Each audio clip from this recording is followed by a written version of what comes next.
Քաղաքական դաշտի մասնակիցները գալիս են այն համոզման, որ երկրում պետք են սահմանադրական փոփոխություններ։ Այս մասին այսօր People Matter մամուլի ակումբում հայտարարեց Ժառանգություն կուսակցության անդամ նախկին պատգամավոր Արմեն Մարտիրոսյանը։ Կիսանախագահական այս կառավարման համակարգը իր տեղը զիջի պարլամենտական համակարգին եւ քաղաքական դաշտի շատ ներկայացուցիչների կողմից նմանատիպ առաջարկներ արդեն լսում ենք, քաղաքական դաշտը գալիս է այն համոզման, որ համակարգային փոփոխությունները անհրաժեշտ են եւ համակարգային փոփոխությունները կարող են տեղի ունենալ միայն կառավարման համակարգի գլոբալ փոփոխությունների արդյունքում։ Իսկ այդպիսին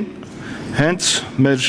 կառավարման համակարգի փոփոխությունն է, ինչպիսին է կիսանախագահականը։ Մարտիրոսյանն այն համոզմանն է, որ ընտրություններից առաջ խոստացված բարեփոխումների իրականացման ընթացքը Եվրամիության գործընկերներին չի բավարարում եւ ըստ նրա եվրոպացիները նոր նշաձող են սահմանել նախագահական ընտրություններ։ Այնուամենայնիվ, որքան էլ այս ընտրությունները տարբերվեցին նախորդ ընտրություններից, բայց բովանդակային առումով չկարողացան լուծել այն խնդիրները, որոնք դրված են։ Առավել եւս, որ բարեփոխումների կյանքի կոչելու համար անհրաժեշտ էր ձեռքբազատվել օլիգարխների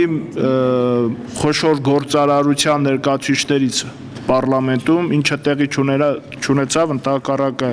կարծում եմ բավականին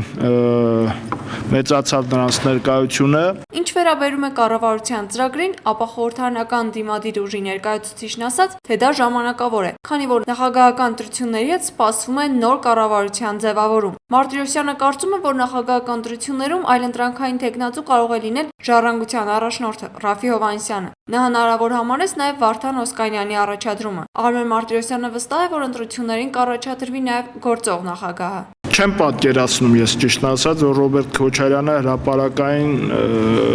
մասնակցություն ունենա այս ընտրություններին թեկնածուի կարգավիճակով, չեմ պատկերացնում։ Ինչ վերաբերում է ՀԱԿ-ի կողմից նախագահական ընտրություններում թեկնածու առաջադրելուն, ապա Մարտիրոսյանը չի կարծում, որ Լևոն Տեր-Պետրոսյանը կառաջադրվի, իսկ ՀԱԿ-ում նա չի տեսնում այլ թեկնածու, որը ոչ միայն խարիզմատիկ լինի, այլ նաև միանշանակ ընդունվի հենց ՀԱԿ-ի ներսում։ Անի Մարկոսյան, Արման Գրիգորյան, Սլաքեյեմ։